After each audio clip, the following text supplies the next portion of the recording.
సమయంలో యోనా పుస్తకంలో నుంచి కొన్ని విషయాలు మనం జ్ఞాపకం చేసుకున్నాం.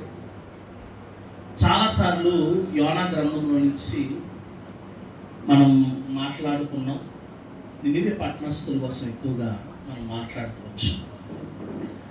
ప్రతి ఒక్కరిలో కూడా రెండు వేరియేషన్స్ ఉంటాయి. ప్రతి ఒక్కరిలో కూడా రెండు విధాలుగా ఉంటాడు మనిషి. ఒకటి మంచి ఉంటుంది, రెండోది ఏముంటుంది, చెడ్డ ఉంటుంది.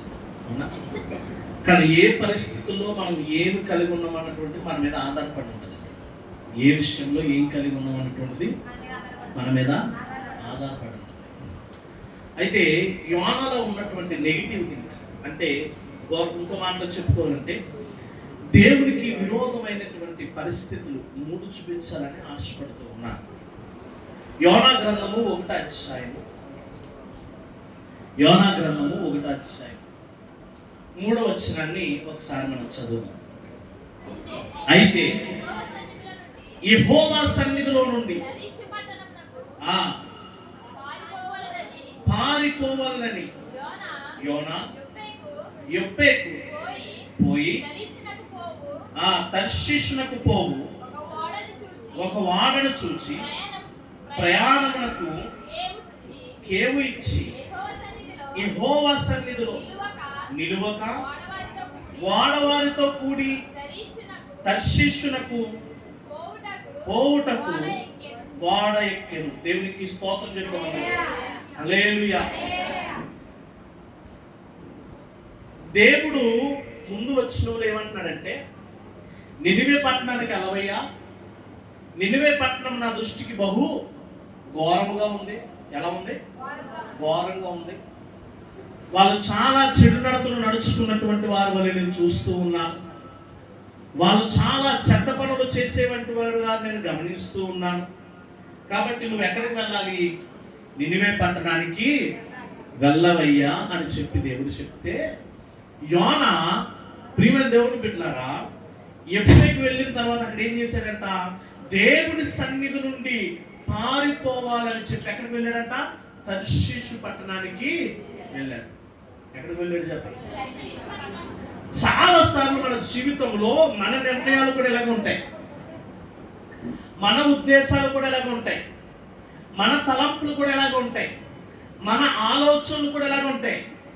దేవుడు నిన్ను ఏదో రీతిగా ఉపయోగించుకోవాలి అనుకుంటే నువ్వు మాత్రం ఏం చేస్తావు? దేవుడి సన్నిధి నుంచి దూరంగా వెళ్ళిపోవాలనుకుంటున్నావు. అవునా కదా? దేవుడి సన్నిధి నుంచి కారణాలు మన పరిస్థితులు అవ్వచ్చు. చాలా మందికి దేవునికి దూరం అయిపోవటానికి గల కారణం ఏంటో తెలుసా? వారు మనుషులకు భయపడి ఎవరికి దూరం అయిపోతున్నారంట? చెప్పండి, ఎవరికి దూరం అయిపోతున్నారు? రోగములకు భయపడి ఎవరికి దూరం అయిపోతున్నారు? కుటుంబాలకు భయపడి ఎవరికి దూరం అయిపోతున్నారు? ఈరోజు యోనా యొక్క విధానం కూడా ఏంటంటే అవిధేయత కలిగినటువంటి జీవితం. అది ఉండకూడదు మన దగ్గర. యోనాకి ఏం చెప్పాడు దేవుడు? అయ్యా నువ్వు ఎక్కడికి వెళ్ళాలి? తర్షీషునకు నినివేకి. తర్షీషు వెళ్ళమన్నాడు. ఎక్కడికి వెళ్ళమన్నాడు? ఈయన గారు ప్రయాణం ఎక్కడ కట్టాడు?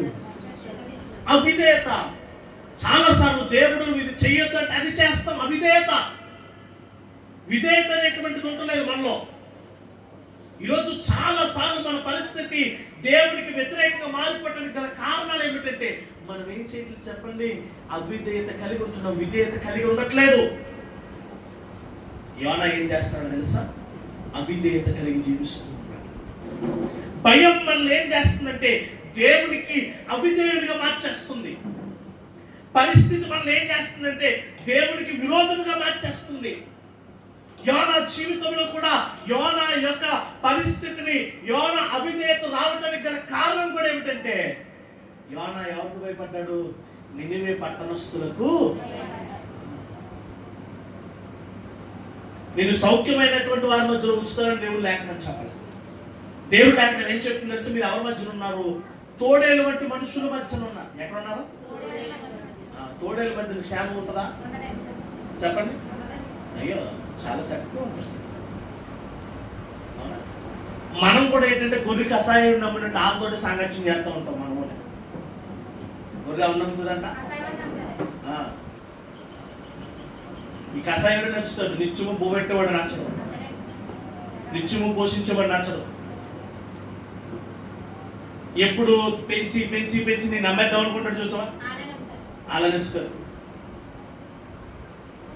యోనా దేవుని యొక్క యాజకుడు, దేవుని యొక్క ప్రవక్త, దేవుని సేవకుడిగా దేవుడు చెప్పిన మాటల్లో ప్రతి ఒక్కరికి చెప్పేటువంటి ప్రవక్త అయినటువంటి యోనాయే ఎవరికి అవిధేయత చూపించాడంట? దేవునికి చెప్పాలి, దేవునికి అవిధేయత చూపించాడు. చాలాసార్లు మన జీవితంలో కూడా భయము మనల్ని ఏం చేస్తుందంటే దేవునికి అవిధేయులు చేసేస్తాం. చాలాసార్లు మన జీవితంలో ఏంటంటే భయము మనల్ని ఏం చేస్తుంది? దేవునికి అవిధేయులు చేసేస్తూ ఉంది. సమాజానికి భయపడిపోయి, పరిస్థితులకు భయపడిపోయి దేవునికి అవిధేయులు అయిపోతుంది. అందుకే దేవుడు లేఖనం చెప్తుంది, మనుషులు నమ్ముట కంటే, రాజులు నమ్ముట కంటే, రథములను గుర్రములను ఆశ్రయించుట కంటే యెహోవాను ఆశ్రయించుట వేలు. మనం ఎవరిని ఆశ్రయిస్తున్నాం? కష్టం వస్తే నీ చెయ్యి ఎవరి దగ్గర చాపుతూ ఉన్నాను? దావీదు భక్తుడు అంటున్నాడు, కొండల దగ్గర నా కన్నులు ఎత్తుచున్నాను, ఎక్కడి నుండి నాకు సహాయం వచ్చును? ఈ హవా దగ్గర నుంచే కదా. అటువంటి సహాయం చేసే వారి దగ్గర నుంచి మనం ఏం చేస్తామంటే ఈరోజు పారిపోతూ ఉన్నాం. మన నిర్ణయాలు ఏం చేస్తున్నాయంటే దేవుని దగ్గర నుంచి దూరం చేసేస్తూ ఉన్నాయి. మన నిర్ణయాలు ఏం చేస్తున్నాయంటే దేవునితో పాటు సహవాసం చేసేవారిగా ఉంచట్లేదు. భక్తుడైన యోహాను మొదటి పత్రికలో రాస్తూ అంటున్నాడు, మీ సహవాసం అయితే తండ్రితోనైనను, తండ్రితో వచ్చినటువంటి యేసుక్రీస్తుతో మేము ఎలా సహవాసం చేశామో అట్టి సహవాసం మీరు కూడా యేసుక్రీస్తుతో కలిగి ఉండాలి అని చెప్తుంటే, మన సహవాసం ఏం చేస్తున్నామంటే దేవునికి విరోధమైన వారితో. చెప్పాను కదా, పోయిన వారం మనిషి ఎవరితో సాంగత్యం చేశాడట? సోదిగాండ్రులతో. అవునా కదా?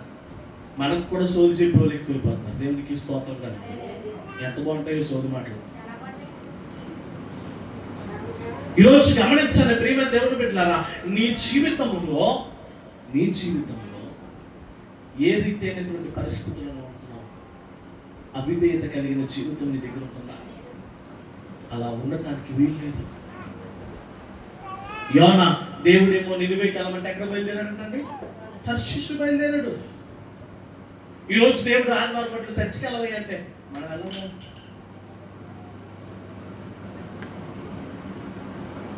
మనకేం ప్రాముఖ్యం? పనే. కొంతమందికి పనే ప్రత్యక్ష దైవం అంట. పని దేనికి? నీ పొట్ట నింపుకోవడానికి, నువ్వు పోషింపబడటానికి. అవునా కదా? దేవుడు అన్నాడు, దేవుడు చెప్పాడు. ఏమని చెప్పాడు?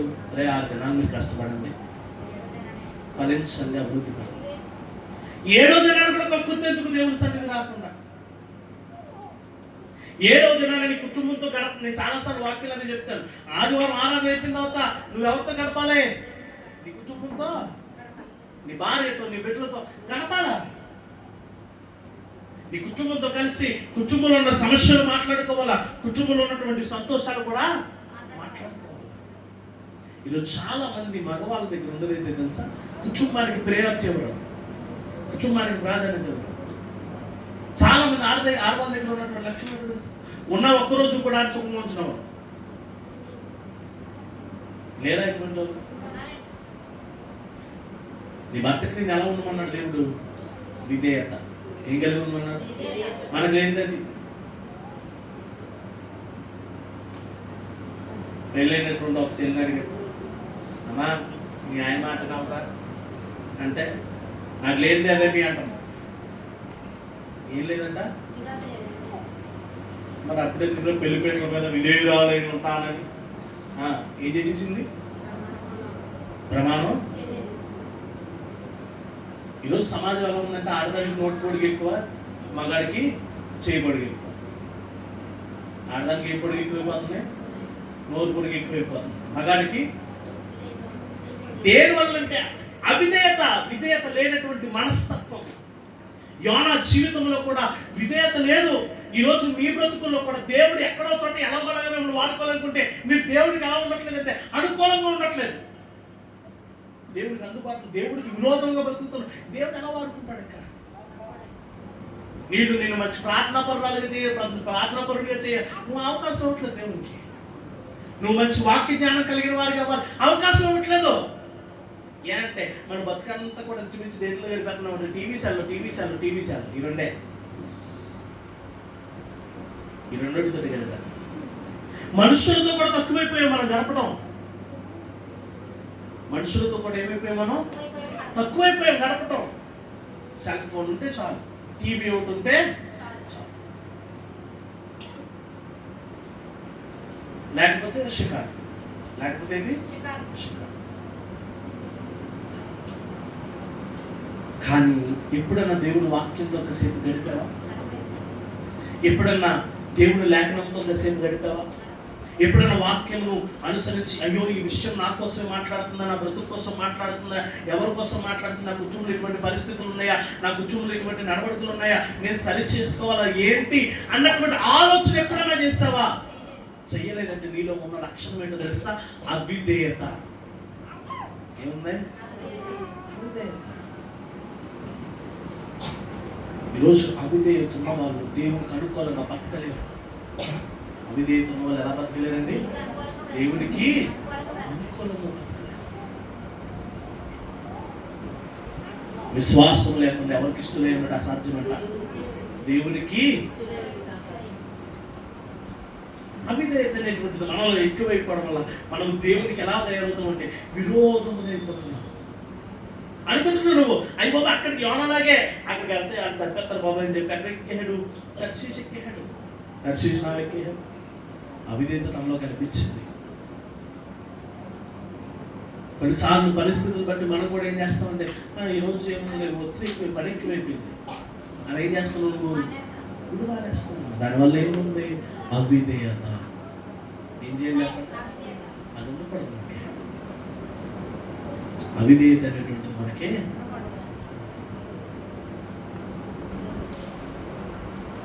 ఈరోజు చాలా మంది చాలా నిర్లక్ష్యం కావలేదుగా మందిరాన్ని ఏం చేస్తున్నారంటే విడిచిపెట్టేస్తున్నారు. ప్రార్థన జీవితాన్ని విడిచిపెట్టేస్తున్నారు. వాక్య జీవితాన్ని విడిచిపెట్టేస్తూ ఉన్నారు.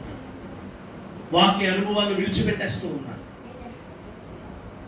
ఎలా విడిచిపెట్టేయడం వల్ల నీ జీవితంలో కలిగేటువంటి నష్టం ఏంటో తెలుసా? శ్రమలో నిలబడలేము మనం. ఏం చేయలేం? శ్రమలో నిలబడలేము. ఇబ్బందులు వచ్చినప్పుడు నిలబడలేము. కష్టములు వచ్చినప్పుడు నిలబడలేము. కారణం ఏంటంటే నువ్వు ఎక్కడ నాటపడలేదంటే దేవుని యొక్క వాక్యం దగ్గర నాటపడలేదు. కీర్తనకారుడు ఉంటే అధ్యయనం అంటాడు కదా, నీటి వారున నాటబడినటువంటి మొక్క వలె ఆకు వాడక తన కాలం మంది ఏమివ్వాలంట? చెప్పండి, ఏమివ్వాలి? ఫలమిచ్చు చెట్టు వలె. అలా ఉండాలంటే నువ్వు ఎక్కడ నాటపడాలంటే నీటి వారణ, వాక్యం అనేటువంటి నీటి వారణ, ఆ విధేయత అనేటువంటిది నీలో ఉన్నప్పుడు మాత్రమే నీ జీవితం ఎలా ఉంటుందో తెలుసా? ఫలమిచ్చేదిగా ఉంటుంది. దేవునికి స్తోత్రం చెప్తాం. గట్టిగా చెప్పాలి. రెండు చేతులు. యోనా భయపడి ఏం చూపించాడంట దేవునికి? అవిధేయత చూపించాడు. రెండవది, యోనా దగ్గర మనం చూసినట్లయితే ప్రియమైన దేవుని బిడ్డలారా చూడండి, ఇదే మొదటి అధ్యాయము 10వ వచనం ఒకసారి చదువు. తాను యెహోవా సన్నిధిలో నుండి పారిపోవునట్లు అతడు ఆ మనుషులకు తెలియచేయుండెను గనుక వారు ఆ సంగతి తెలుసుకుని మరింత భయపడి నీవు చేసిన పని ఏమని. చాలా మంది ఎలా ఉంటారు తెలుసా? కన్ఫ్యూజన్ జీవితం, సతమతం అయ్యేటువంటి జీవితం. ఏ జీవితం కలిగి ఉంటుంది చెప్పండి? సతమతమే. ఏం చేయము చూడు. వెళ్దామా వద్దా? వెళ్దామా వద్దా? చేద్దామా చెయ్యొద్దా? చేద్దామా చేద్దాం. సతమతం ప్రతిదానికి. పొద్దున్న ఏ కూర వండుతాం? కాయగూరలు ఎక్కువ ఉంటే మళ్ళీ సతమతం ఎక్కువైపోతాం. అవును కదా? వంకాయ వండుతామా? ఇయ్యే ప్రభా నువ్వు ఇచ్చిన కనుక నీకు వందనాలు ఏదో కూర వండుకుని బతుకుతానన్నా ఏముండదు. ఈ సతమతమైనటువంటి జీవితంలో ప్రతి దానికి కూడా ఏ నిర్ణయం, ఏ పరిస్థితికి తీసుకోవాలన్నా నీ జీవితంలో దేవుని ఆలోచన లేదు కాబట్టి నీకేం కలుగుతుంది? సతమతం అయిపోతున్నావు నువ్వు. దేవుడు లేఖనం చెప్తుంది, నీ ప్రతి ప్రవర్తన యందు ఆయనే అధికారిగా ఒప్పుకోండి అంటున్నాడు. దేవునికి స్తోత్రం. దేవుడు లేఖనం ఏం చెప్తుందంటే నీకు ఊడిపోయిన ఎంటుకలు నువ్వు లెక్కెట్టుకోగలవా? ఎప్పుడు ఊడిపోయిందో కూడా నీకు తెలుసా? జుట్టంతో ఊడిపోతుందండి. ఎప్పుడు ఊడిపోయింది? ఏమో ఊడిపోయింది. కొంతమంది యవనస్తులు చెప్తుంటారు, ఆ బేబీ హెయిర్ వస్తుంది, ఏమవుతుంది, చిన్న చిన్న ఎన్ని వచ్చినాయి లెక్కటి వచ్చారు చదువుతుంది. కన్నా దేవుడు ఏమంటున్నాడు తెలుసా, ఆయన ఆజ్ఞ లేకుండా నరుని తల వెంట్రుక రాలదు, తల వెంట్రుక పుట్టదు. దేవునికి స్తోత్రం చెప్పండి. కన్ఫ్యూజన్. ఎప్పుడు చూసినా ఒకనొక పట్టణం పోయి ఆస్తులు సంపాదించుకుందాం అని అనుకున్న యాకోబు పత్రికలో అంటున్నాడు, రేపు ఏమి సంభవించునో we don't know what is tomorrow. రేపు ఏం జరుగుతుందో నీకు రేపు ఏం జరుగుతుందో నీకు తెలియదు. రేపు నీ జీవితం ఏంటో నీకు తెలియదు. నువ్వు అనుకుంటా రేపు పొద్దున అక్కడికి వెళ్ళిపోయి, కానీ నువ్వు ఊహించినట్టుగా ఉండదు. అది దేవుని చిత్తమైతే మాత్రమే. అది ఏమైతేని దేవుని చిత్తమైతే. యోనా కూడా అనుకున్నాడు, అదే నిన్ను అల్లమేంటి ఏదైనా చేయొచ్చు, ఇక్కడ ఉన్నాను నేను అని చెప్పి వాడికి ఏం తర్వాత దేవుడు ఆలోచన మార్చాడు. పెద్ద తుఫాన్ వచ్చేసింది. ఏమొచ్చేసింది?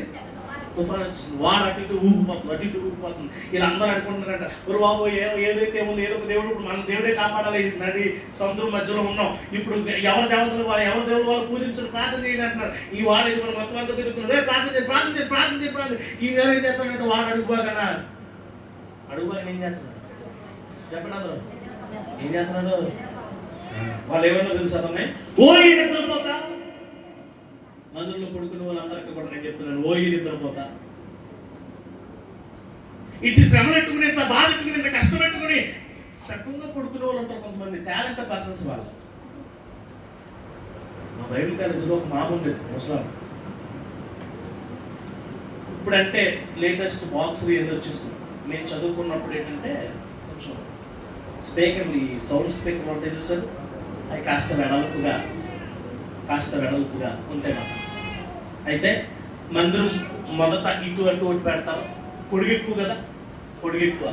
మళ్ళా ఇంచుమించు మనం అందరం అంతా కలిపితే ఎంత ఉంటుందో అంతకన్నా కొంచెం ముందు ఇంకో 2 బాక్సులు పెడతారు. ఓ ముసలావిడ వచ్చేస్తుంది, రోజు మొదట వచ్చేస్తుంది దేవుడి సన్నిధికి. ఎప్పుడు వచ్చేస్తుంది? టాలెంట్ చెప్తుంది, ఆవిడలో ఉన్న టాలెంట్ చెప్తుంది. ఆవిడ అప్పు కూర్చుంటుందంటే ఇటుపక్క ఆడవాళ్ళ లైన్లో బాక్స్ ముందు కూర్చుంటుంది.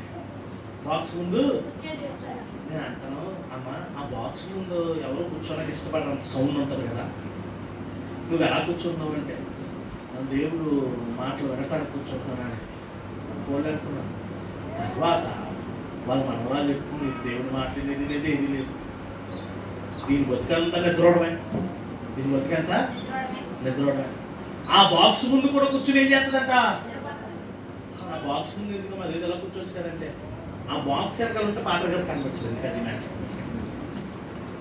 ఎంత సౌండ్లో కూడా ఏం చేస్తుంది ఆవిడ. కొన్నిసార్లు ఎన్ని శ్రమలు ఉన్నా కానీ జాగా పడుకుంటావు. కారణం ఏంటంటే నీకు సతమతమయ్యేటువంటి మనసు. ఏ మనసు? ఏం చేయాలో తెలీదు. కూరని కూడా ఏం చేయాలో తెలీదు. బతుకు తెరువు ఎలా నడిపించుకోవాలో కూడా తెలియదు నీకు. ప్రియమైన దేవుని బిడ్డలారా, గమనించండి, వాక్యాన్ని చాలా జాగ్రత్తగా ఆలకించండి. నీ జీవితంలో అవిధేయత ఉండటానికి వీల్లేదు.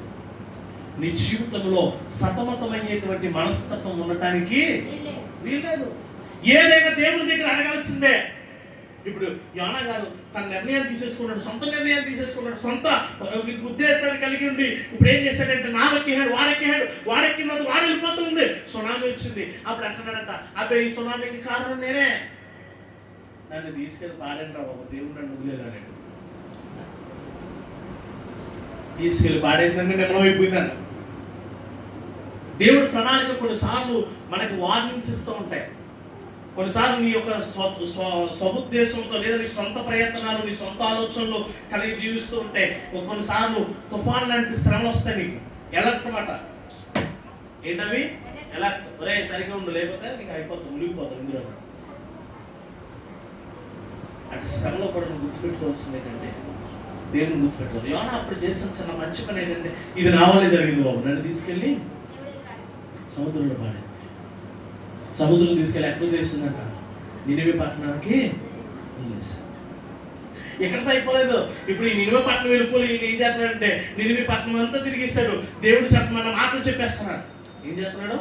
దేవుడు చెప్పమన్న మాటలు చెప్పేస్తున్నాడు. దేవుని ఉద్దేశాన్ని చెప్పాడు. ఒరే మీరు దేవుని దృష్టికి చాలా ఘోరంగా ఉన్నారంట, పాపం చేసేవారు ఉన్నారంట, అన్యాయం చేసేవారు ఉన్నారంట, ఇదిగో మీరు అలా ఉండటానికి లేదు, మీరు మారండి మారండి మారండి మారండి మారండి అని చెప్పి ఏం చేస్తున్నాడు, చెప్పుకుంటూ వెళ్ళిపోతున్నాడు. ఈ మాటలు విన్నటువంటి రాజుతో సైతం గోడె పట్ట పట్టుకుని ఎక్కడ కూర్చున్నారంట, బూడిదలు కూర్చుని 3 దినాలు ఉపవాసం ఉండి ప్రార్థన చేశారంట. అప్పుడు బైబిల్ గ్రంథంలో రాయబడిన మాట ఏంటో తెలుసా, దేవుడు వాళ్ళకి చేయ ఉద్దేశించిన కీడులు చేయక. వీళ్ళ ప్రార్థన విని దేవుడు ఏం చేశాడంట, వాళ్ళ ఉద్దేశాలను చెప్పాలి, అందరూ కూడా వాళ్ళ ఉద్దేశాలను, వాళ్ళ పట్ల చేసే ఉద్దేశాలను దేవుడు ఏం చేశాడు, మార్చాడు. ఈరోజు మనం కూడా గమనించాలి ప్రియమైన దేవుని బిడ్డలారా, కొన్నిసార్లు నువ్వు చేసే ప్రార్థన దేవుడిని నీ పట్ల ఉంచేటువంటి ఉగ్రతను తప్పిస్తుంది. నినివే పట్టణస్తులు ఇప్పుడు బాగానే ఉన్నారు. 3వది యోనా అన్యాయమైనటువంటి కోపం కలిగినటువంటి. ఏం కలిగినటువంటి? చాలాసార్లు మనం అన్యాయంగా కోపం ఇస్తాం. ఈ లక్షణం కూడా మన దగ్గర ఉండకూడదు. ఎలా కోపం ఇస్తాం? అన్యాయంగా. అవునా కదా?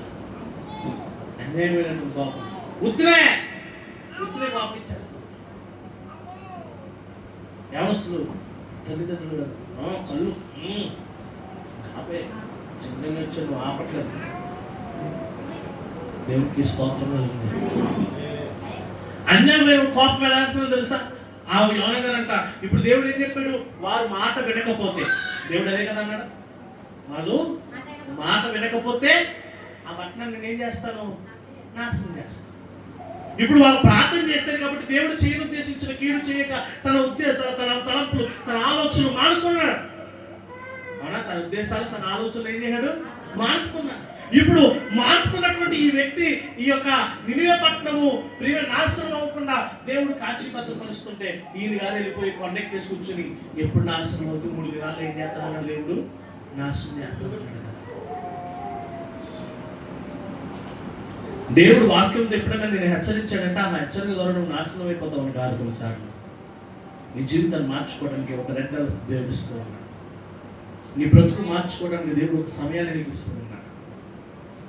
ఆ సమయాన్ని సద్వినియోగం చేసుకోకపోతే మాత్రం నీ జీవితాన్ని నువ్వేం చేసుకున్నవారు అవుతావు, పతనం చేసుకున్నవారు అవుతావు. హెచ్చరిక మనకి చాలా మంచిది, గుర్తుపెట్టుకోండి. హెచ్చరిక కనుక మనం సరిగా వినకపోతే ఏమనాల్సి వస్తుంది తెలుసా? మనల్ని ఓయి నిద్రపోతా అనాలి. ఏమనాలా? ఓయి నిద్రపోతా.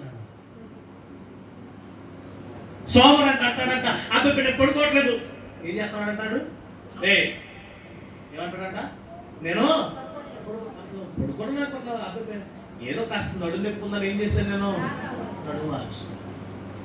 ఏదో కాస్త చల్లగా ఉందని కాలు చేతులు ఏం చేశాను, ఉంచుకున్నాను. వారిని చూసి అంటున్నాడు, సోమరి చీమలు ఎత్తుకు వెళ్ళి తెచ్చుకో, వాటి నడతను చూసి బుద్ధి తెచ్చుకో, ఎంత క్రమముగా ఉంటున్నాయో, వాటి జ్ఞానం ఎంత యుక్తంగా ఉంటుందో వాటిని చూసి బుద్ధి తెచ్చుకో. కొన్నిసార్లు అన్యాయంగా కోపగిస్తూ ఉంటాం మనం. దేవుడు నాకు ఇంకేమీ చేయలేదు. ఏంటి ఎంతవరకు నడిపించిన ఆయన కృప కదా, ఎంతవరకు కూడా నిన్ను నడిపించిన ఆయన కదా, ఇన్ని వేలులు చేసిన ఆయన కదా, ఇన్ని శ్రమల్లో కూడా నిలబడగలిగేటువంటి శక్తి ఇచ్చిన ఆయన కదా. ఎంత చేసినా ఇంకేదో కావాలి మనకి, ఎంత చేసినా కానీ ఇంకేదో. అందుకు మనం ఏం చేస్తున్నాం ఈ రోజుల్లో ప్రియమైన దేవుని బిడ్డలారా, మనము అన్యాయంగా కోపం ఇచ్చేవారిగా ఉంటాం. యోనా పైకి ఎక్కేసేప్పుడు గొడవ మీద ఎక్కి చూస్తున్నాడు, లెక్క నాశనం లేదు, దేవుడు నాకు వెళ్ళిపోదాం, ఇంకెప్పుడు చూసినా గుడికి వచ్చినా వెళ్ళిపోదాం అన్న తనే చర్చకొచ్చి ఇంకేది వెళ్ళిపోదాం అన్న ఆలోచన. ఎందుకు అర్థం కాదు మనం. దేవునికి స్తోత్రం కలుగుతుంది. వచ్చి నువ్వు శ్రద్ధగా వాక్యం వింటావా? యోనాలో నిద్ర ఉంది నీలో. యోనాలో ఏముంది? నిద్ర, అనాలోచన, అవిధేయత, అన్యాయమైనటువంటి కోపం. సరే, ఇప్పుడు వాక్యం మనతో చాలా శ్రద్ధగా మాట్లాడేసింది. వాక్యాన్ని వినేసాం మనం పూర్తిగా, వాక్యాన్ని మైండ్లో పెట్టేసుకున్నాం. ఇప్పుడు ఏం చేయాలి మనం? మారు మనసు చెందక మనం ఏం చేస్తాం తెలుసా? ఇప్పుడు ఈ మాట నా కోసం చెప్పాలా పాస్టర్ గారు? ఏం కోపం ఇది? అన్యాయమైనటువంటి కోపం. మరి ఇదే పాస్టర్ గారు నువ్వు మంచి కార్యాలు చేసినప్పుడు నేను పొగిడినప్పుడు అప్పుడు మాట్లాడవు మనం. కానీ అమ్మ నువ్వు ఇలా ఉన్నావు అంటే మాత్రం మనకి ఏమొచ్చేస్తుంది? పాపం. ఈరోజు ప్రియమైన దేవుడు చాలా జాగ్రత్తగా గమనించి యోనా గారు అలా అన్యాయమైన పాపం చూపించడానికి కొండెక్కి హెడ్ కూర్చున్నాడు. ఒక చెట్టుని దేవుడు మొలికించాడు. రాత్రి పెద్దదైపోయింది. అది ఏమైపోయింది? అక్కడ అంత పెద్ద అయిపోయింది. విస్తారమైన నీళ్ళు ఇచ్చేసింది. అమ్మయ్య ఎండలో చచ్చిపోతున్నాడు. దేవుడు చక్కటి నీళ్ళు ఇచ్చాడు. పురుగు వచ్చిందంట. పురుగు వచ్చి రాత్రి ఏం చేసిందంట? మొత్తం అంతా తినేసి కోపం వచ్చేస్తుంది, ఉగ్రహం వచ్చేస్తుంది. దేవుడు అంటున్నాడు, యోనా నువ్వు ఎత్తలేదు, నువ్వు నాటలేదు, నీకెందుకు ఎంత కోపం? దేవుడు తన కార్యాలు చేసుకుంటూ వెళ్ళిపోతాడు. కొన్నిసార్లు చేయలేదని కోపగించడానికి నీకు అర్హత కూడా లేదు. చెప్తున్నా, చేయలేదు అనటానికి నువ్వు నింద వేయటానికి కూడా సరిపోదు. అలా నిందించడానికి కూడా నువ్వు యోగ్యుడు కాదు.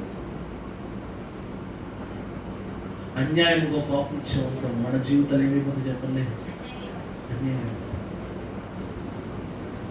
కొన్నిసార్లు మనం ఏం చేస్తాం తెలుసా? చిన్ననాడికి పొరపాటున ఆయన వచ్చి బొమ్మిగడు కూర్చుని ఉప్పు తక్కువ వేసాం అన్నాడనుకో, ఈ పూట తినలేకపోతున్నావా? ఇప్పటికే తప్పేమో తల్లి కట్టుకున్న దానికి కాబట్టి నీకు చెప్పాడు. అవునా?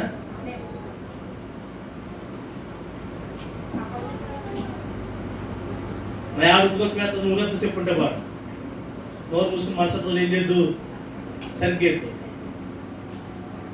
ఉప్పు తక్కువ వేసావు సరిగే అంటే మాత్రం నీకు ఏమొచ్చేసింది ఈరోజు? కొంతమంది ఇల్లంతా ఊడిసేస్తా అలా అమ్మంటది. మెల్లి ఓడలు పెట్టే కళ్ళు కనిపించలేదు అనుకో. ఇప్పుడు దాకా ఏం చేశాను నేను? ఊడ్చాను ఎదువేమ్మా. ఇప్పుడు దాకా ఏం చేశాను? మన ఇంటికి గృహదర్శనంకి వెళ్ళాం. వెళ్ళేసరికి అప్పుడు తుడిసిందంట. అప్పుడు ఏం చేసింది? తుడిసిందని వెళ్ళేసరికి అలా అమ్మ అన్నదో మాట, తుడిసేమో పాలు చీపిలాంటి ఆ బూజులు కూడా ఊడొచ్చేసినట్టు నీ మొహానికి తొట్టవేకు. ఎవరు దొరుకుతారు అక్కడ? ఎవరి పుస్తకాలు ఉన్నాయి? ఎవరు ప్రాజెక్ట్ పని చేసుకుంటుంది? ఆమె ఏమంటుంది? యవనస్తులు ఒళ్ళు దగ్గర పెట్టి మాట్లాడటం నేర్చు. నీ మాట తీరు బాగోకపోతే దేవుడు ఎక్కడ కొట్టలో కూడా పడతాడు. అప్పుడు నువ్వు యెషయాలయ్యా నా అపవిత్రమైన పెదవులను బతిమాలుకునే పరిస్థితి వస్తుంది. ఈరోజు చాలా మంది జీవితాలు ఎలా ఉంటున్నాయంటే అన్యాయంగా కోపగించే వారి యొక్క జీవితాలు. ఎందుకు కోపం ఇస్తున్నాం అర్థం కావట్లా. ఎంతసేపు చూస్తున్నాం మనం కంప్లైంట్. ఏం చేస్తున్నాం మనం? నేరం చూపడమే ఎదకోవాలి మీద. దేవుడు నాకు ఇది చేయలేదు, అది చేయలేదు, అది చేయలేదు, ఇది చేయలేదు, ఇది చేయలేదు, అది చేయలేదు. ఎంత చేసింది ఆయన నీకు? దేవునికి స్తోత్రం కలుగుతుంది. ఎంత బతుకు కూడా నేను నడిపించింది ఆయన. ఇంక దేనికి నీ కంప్లైంట్? దేవుడి మీద కంప్లైంట్ చేసేస్తా ఉన్నాడు. ఎందుకు అంటే దేవుడు నా ప్రార్థన ఆలకించాడు. తిన్నగా చేస్తే దేవుడు ఎందుకు ఆలకించడు? దేవుడు అన్నాడు, ఒరే విననేర్కున్నట్లు నా హస్తం, నా చెవులు మందం కాలేదు, నా హస్తం రక్షించలేకున్నట్లు మీ చేతుల యొక్క పాపాలు నీ ప్రార్థన ఎక్కడ చేర్చట్లేదు నా దగ్గరికి. కొన్నిసార్లు నీ ప్రార్థన ఎట్లేదంటే నీలో పాపస్థితి మార్చుకో. నీలో పాపస్థితి మార్చుకో. పాపస్థితి మార్చుకుంటేనే కానీ దేవుడు నీ ప్రార్థనను ఆలకించడు. అంటే వీళ్ళు చేసే తప్పులు చేసేస్తూ ఉంటారట, ప్రార్థన చేసేస్తారట. దేవుడు మాత్రం ఏం ఆలకించేయాలి? కానీ తప్పులు. అందుకే దేవుడు అంటున్నాడు, వీళ్ళ నేరకుండా నా చెవులు ఏం కాలేదు, అర్థం కాలేదు, రక్షించలేనట్లు నాస్తం కూర్చుగానే వెళ్ళదు. అది సర్వాంతర్యామి. నాస్తం కోసం మీ చేతులు రక్తము చేత నింపబడ్డ ఇశ్రాయేలులారా గమనించండి అంటున్నాడు.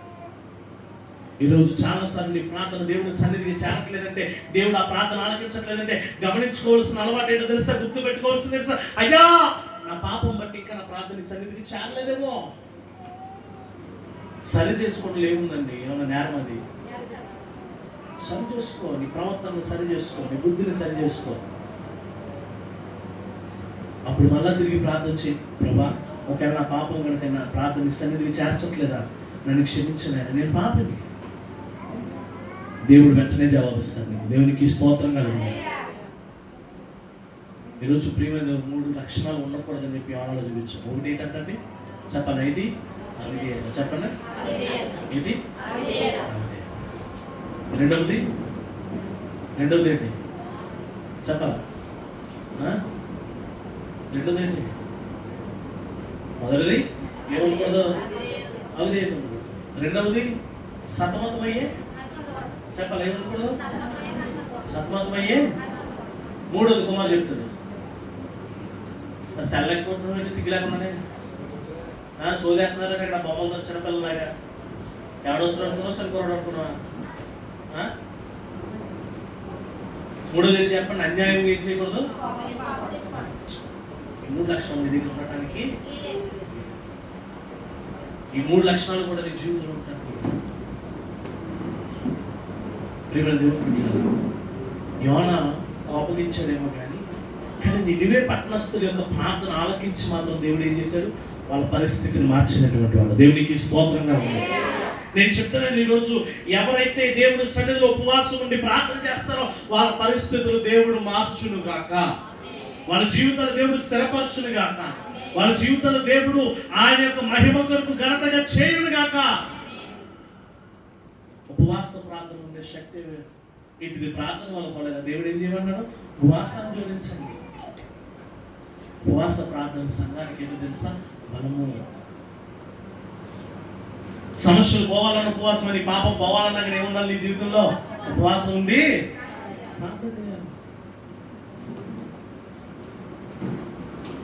ఎక్కడెక్కడికక్కడ వెళ్ళి వచ్చేస్తున్నాడు కాబట్టి బస్సులు ఎక్కేస్తుంది, దిగిపోతుంది. ఫ్రీ బస్సు ఎట్లు గడించింది. పొద్దున్న బస్సు ఎక్కేస్తున్నా, సాయంత్రం కూడుకొచ్చేస్తుంది. గిరగిరగా తిరిగేస్తుంది. చుట్టాలు ఇంటికి తిరిగేస్తుంది, అక్కడ తిరిగేస్తుంది, ఇక్కడ తిరిగేస్తుంది, గిరగిరగా తిరిగేస్తుంది. అమ్మ ఉపవాస ప్రార్థన రాలేదా? మీకు తెలియదు ఏంటండి, నాకు షుగర్ బీపీ. అక్కడ ఏముంది? నేను ఏమన్నాను ఇంకా పెద్ద దగ్గర అయితే వాయించేద్దాం. నేను ఏమంటాను ఇంకా సినిమా అయిపోయింది. 2-3 సార్లు గృహానికి వెళ్ళే గృహం కాలేదు. ఇవిడేట్రా బాబు కనబట్టలేదు. 2 సార్లు సాయంత్రం పూట ఇంటికాడ ఉంది. అమ్మ చాలాసార్లు వచ్చాను, నువ్వు లేవుతుందంటే ఏం చేస్తామంటే ఫ్రీ బస్ ఎక్కి కానీ చక్క వచ్చేమంటుంది, చెల్లి వచ్చేమంటుంది, అమ్మ వచ్చేమంటుంది, ముగ్గురు వచ్చేమంటుంది. ముగ్గురు దగ్గరికి వెళ్ళి వచ్చినట్టుకే మంచిదే, సంతోషమే. చంద్రబాబు నాయుడు నీ కోసం పెట్టారు ఫ్రీ బస్సు. చాలా జాతర దిగాను. ప్రార్థన మీకు తెలిసిందే. ఉపవాసం ఉండడానికి ఏముంది నాలో? షుగరు. నా చిన్నప్పుడు అండి ఇటువంటి మాటలు ఉండేవి కాదు. ఉపవాసం ఉండిపోయేవారు. సేవకుడు పదే చెప్పాల్సిన అవసరం లేదు. ఉపవాసం ఉండి ప్రార్థన చేసేసేవారు. వాళ్ళ కార్యాలు పొందేసుకునేవారు. ఇప్పుడంతా ఏమైపోతుందంటే ఈ లోకంలో ఉన్నట్టు ఆశించి వాటి కోసం ఉపవాసం ఉంటున్నాం మనం. ఈ లోకంలో ఉన్న వాటి కోసం ఆశించి మనం ఏం చేస్తున్నాం? ఉపవాసం ఉంటున్నాం. కానీ అప్పుడు అలా కాదు. ఆత్మీయమైనటువంటి జీవితం పొందుకోవడానికి, ఆత్మీయమైనటువంటి మేలులు పొందుకోవడానికి, ఆత్మీయమైనటువంటి ఉద్యోగం పొందుకోవడానికి అప్పట్లో ఏముండేవారంట? ఉపవాసం ఉండి ప్రార్థన చేస్తారు. అప్పట్లో ఉపవాస ప్రార్థన జరిగితే ఖచ్చితంగా 1-2 ఏముండేవి? ప్రార్థిస్తాను. కారణం ఏంటంటే ఉపవాస ప్రార్థన వాళ్ళ మనస్సులను మార్చింది. దేవునికి స్తోత్రం. వాళ్ళ పరిస్థితులు మార్చింది. ఈ రోజు నువ్వు కనుక దేవుడు ఇచ్చినటువంటి సమయంలో ఉపవాసం ఉండి ప్రార్థన చేయకపోతే నీ బ్రతికేమైపోతుందో తెలుసా? దేవునికి విరోధంగా తయారైపోతుంది. పాపానికి దారి తీసే వాళ్ళకి అయిపోతాం. పాపాన్ని అనుసరించే వాళ్ళకి అయిపోతాం మనం. ఈరోజు ప్రియమైన నినివే పట్టణం ఏం చేసిందంటే వారి స్వభావాన్ని మార్చింది. దేవునికి స్తోత్రం కలుగుతుంది. ప్రార్థన, ఉపవాసం ఉండి ప్రార్థన చేయడం వల్ల నినివే పట్టణస్థులు మార్చబడ్డారు. వాళ్ళు దేవునికి ఘోరముగా నడుచుకున్న పరిస్థితులు మార్చబడ్డాయి. ఇప్పుడు ప్రియమైన దేవుడు ఉద్దేశించిన కీడును చేయక మానేశాడు. ప్రార్థన వాళ్ళ జీవితాలు ఏం చేసింది? మార్చింది. దేవుని ప్రణాళికలో బ్రతకడం మొదలెట్టారు. దేవుని ఆలోచనలో బ్రతకడం మొదలుపెట్టారు. దేవుని ఉద్దేశాల్లో బ్రతకడం మొదలెట్టారు. ఈరోజు ఉపవాసం ఉండి ప్రార్థన చేస్తే నీ జీవితం ఎలా నడచబడుతుంది? దేవుని యొక్క ఆలోచనలో నడవబడుతుంది. దేవునికి స్తోత్రం కలుగుతుంది. అందుకే సంఘం ఉపవాస ప్రార్థనలు వస్తాయి ప్రతి సంవత్సరం. ఒకవేళ ఏ కీడు దేవుడు నీ పట్ల తలపెట్టాడు, ఏ శ్రమలు ఉన్నాయో, ఏ ఇబ్బందులు ఉన్నాయో, వాటిని తప్పించుకుని నిన్ను నువ్వు ధైర్యపరచుకోవడానికి, నిన్ను నువ్వు సరి చేసుకోవడానికి సంవత్సరాలు గడిచిపోతున్నా మాత్రం మనం మాత్రం ఏం చేయవు, సరి చేయబడం. ఏం చేయట్లేదు, సరి చేయబడం. కారణం ఏంటంటే మనం ఎవరిని పోలి నడుచుకోవట్లేదు తెలుసా? క్రీస్తుని పోలి. పౌలు అంటున్నాడు, అయ్యా నేను ఆయన పోలి నడుచుకున్నాను కాబట్టి మీరు నన్ను పోలి. ఎంత ధైర్యం ఉండాలి ఆ మాట అంటానికి. ఈరోజు యోనా జీవితంలో అన్యాయంగా కోపగించారు. ఎవరికైనా నష్టం కలిగిందయ్యా చెప్పండి. తను కోపగించడం మాత్రాన ఏ పట్టణానైతే దేవుడు నాశనం చేస్తానన్నాడు, మారకపోతే మళ్ళీ తిరిగి నాశనం చేశాడు. చేయడు. దేవుడు ఎందుకు చేస్తాడు? నువ్వు మారితే దేవుడు నీకెందుకు కీడు తలపెడతాడు? నువ్వు మంచి తత్వంతో, మంచి మనస్తత్వం ఉంటే దేవుడు నీకెందుకు ఆయన యొక్క ప్రణాళికలో ఉంచుతాడు. కానీ ఎందుకు నీ పట్ల కీడు చేసేవాడు ఉంటాడు దేవుడు. దేవుడు ఉన్నాడు, ఆయన కనికరప్పుడు ఉన్నాడు. దేవునికి స్తోత్రం కలుగును. కృప చూపించేటువంటి వాడు. ఆయన ఆజ్ఞ లేకుండా మన జీవితంలో ఏది కూడా జరగదు. గుర్తుపెట్టు. నినివే పట్ల స్థితి మారిపోయింది. నినివే పట్ల యొక్క పరిస్థితులు మారిపోయింది. నినివే పట్ల యొక్క ఆలోచనలు మారిపోయినాయి. కారణం ఏంటో తెలుసా? నినివే పట్ల చేసినటువంటి ప్రార్థన. ఈరోజు నేను చెప్తున్నాను, యోనాలాగా విధేయత కలిగి ఉంటున్నావా? యోనాలాగా సతమత జీవితం కలిగి ఉంటున్నావా? యోనాలాగా అన్యాయంగా కోపగిస్తున్నావా? అవన్నీ ఉంటే నీ జీవితం మారదు. నీ జీవితం మారాలంటే నినివే పట్టణంలాగా ఏముండాలి చెప్పండి? ఉపవాస ప్రార్థన. ఏముండాలి నీ జీవితంలో? నీ జీవితాన్ని మార్చిన ఉపవాస ప్రార్థన, నీ బ్రతుకును మార్చిన ఉపవాస ప్రార్థన. ఈరోజు ప్రియమైన దేవుని బిడ్డలారా, ఈరోజు మనం ఎలా జీవిస్తున్నాం, ఎలా బతుకుతున్నాం? మందిరంకి వచ్చినంతసేపు బాగానే ఉంటాము. మందిరంలో అడుగు పెట్టేట్టుగానే ఎవరు దూరేతాడు? మనలో దూరేతాడు. ఎవరు దూరేతున్నాడు? ఇక్కడి నుంచి మొదలెడతాం. పాస్టర్ గారు వాక్యం వాళ్ళ కోసమే చెప్పారు. పాస్టర్ గారు నన్ను అనాల్సిన పని ఏంటి? ఇక్కడి నుంచి మొదలెడతాం. ఏది అనుకున్నా కానీ దేవుడు నీ పట్ల నీ ప్రవర్తన బట్టి నడుచుకుంటాం. గుర్తుపెట్టలేదు. దేవుడికి ఇష్టలుగా జీవించడానికి మనం సిద్ధపడాలి. ఎప్పుడు దేవుడికి అనుకూలమైనటువంటి వారిని మనం జీవించడానికి ఇష్టపడాలి. నినివే పట్టణం ఆ స్టెప్ తీసుకుంది. ఆ ఉపవాసం ఉండి ప్రార్థన చేయాలన్న నిర్ణయం తీసుకుంది. వాళ్ళు ఉపవాసం ఉండి ప్రార్థన చేశారు కాబట్టి దేవుడు వాళ్ళ పట్ల చేయాలని ఉద్దేశించిన కీడును చెప్పండి, కీడును తొలగించి.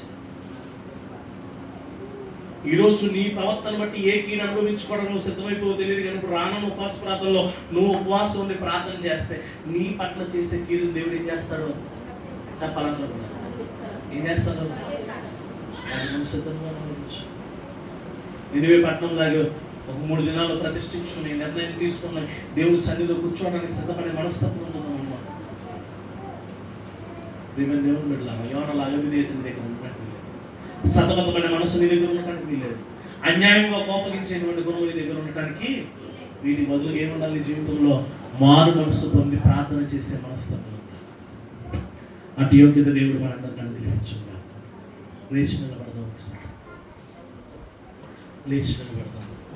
దేవుని సన్నిధిలో మనందరం కూడా అడుగుదాం, ప్రభా నాయన నా జీవితంలో నాయన నా యొక్క ఆలోచన యోనాలాగా అవిధేయతగా, నాయన యోనాలాగా సతమతమయ్యే మనస్తత్వంతో, నాయన యోనాలాగా ప్రభా నాయన ప్రభా ఇదిగో నా జీవితంలో అన్యాయంగా కోపగించే లక్షణాలు ఉన్నాయి అయ్యా. నినివే పట్టణం ప్రార్థించే లక్షణం నాకు తెలుసు.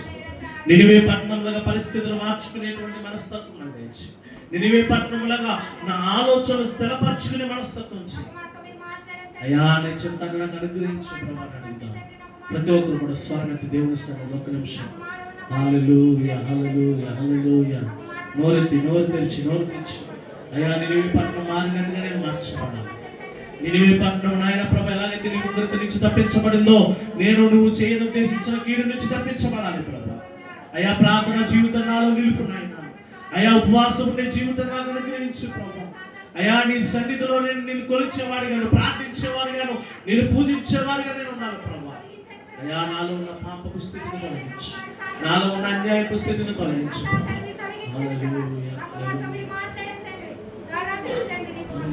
ఏమైనా చేయగలను కథ మొత్తం నినివే కథ మారిపోయింది. నీ నామముకే మహిమంతా తెచ్చుకొందువు, ఏమైనా చేయగలవు, కరమతం మార్చగలవు, నీ నామముకే మహిమంతా తెచ్చుకొందువు.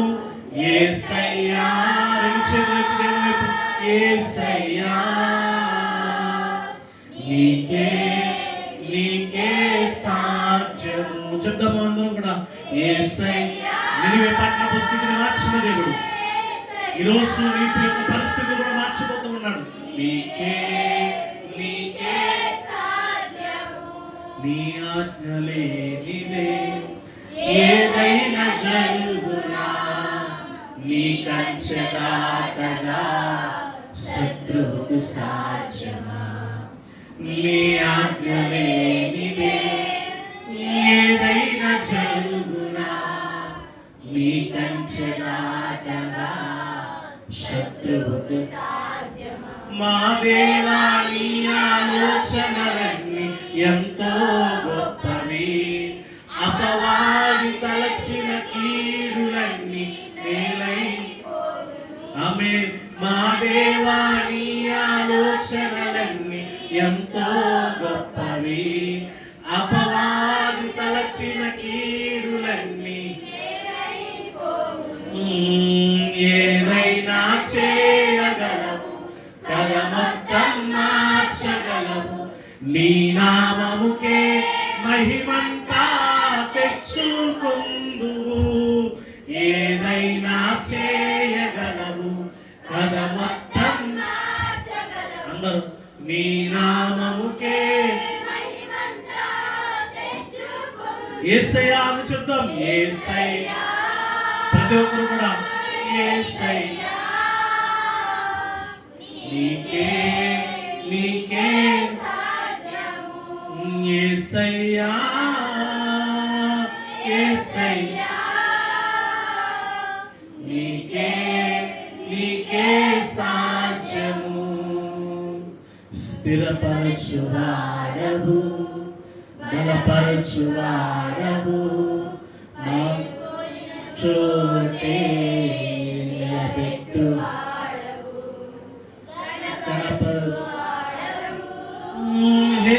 హెచ్చించువాడవు, నిలచి నిలబెట్టువాడవు. ఏమైనా చేయగలవు, కథ మొత్తం మార్చగలవు, నీ నామముకే మహిమంతా తెచ్చుకొందువు. ఏమైనా ప్రతి ఒక్కరు కథ మొత్తం. అయ్యా, నినివే పరిస్థితిని మార్చిన దేవుడు ఈరోజు మా ప్రార్థన వల్ల మమ్ముడు బట్టి నీ నామం మహిమపరచబడాలైనా. యేసయ్యా, యేసయ్యా, నీకే నీకే సాధ్యము, యేసయ్యా, యేసయ్యా, నీకే. నీకే సాధ్యము. ప్రార్థన చేసుకున్నాం. పరిశుద్ధ జీవం కలిగిన అయ్యా, యోనల అవిధేయత సతమతమయ్యే మనసు నాన్న, యోనల నాయన ప్రభా అన్యాయంగా కోపగించే రక్షణ మా జీవితంలో ఉండడానికి లేదు. మేము నినివే పట్టణస్తులే మారు మనసు పొంది ఎప్పటికప్పుడు మమ్మల్ని మేము సరిచూసుకుని ఉపవాసముని నీ సన్నిధిలో గడిపే భాగ్యం మాకు దంచి మా ప్రార్థనలు మా స్థితులు మార్చండి, మమ్మల్ని గణపరచండి. అయ్యా, మేము గణపరచబడితే నీ నామం మహిమపరిచే నాయన స్వభావాన్ని మాకు దంచి అటు యోగ్యత మాకు అనుగ్రహించు, నీ కృప చూపించు. శ్రీయేసునామమున అడుగుచున్నాము తండ్రి, ఆమేన్. కూర్చున్నాం అందరూ కూడా. అందరూ కూడా కూర్చున్నాం. మరి సమయంలో సాక్ష్యం చెప్పిన తర్వాత మరి కూడికి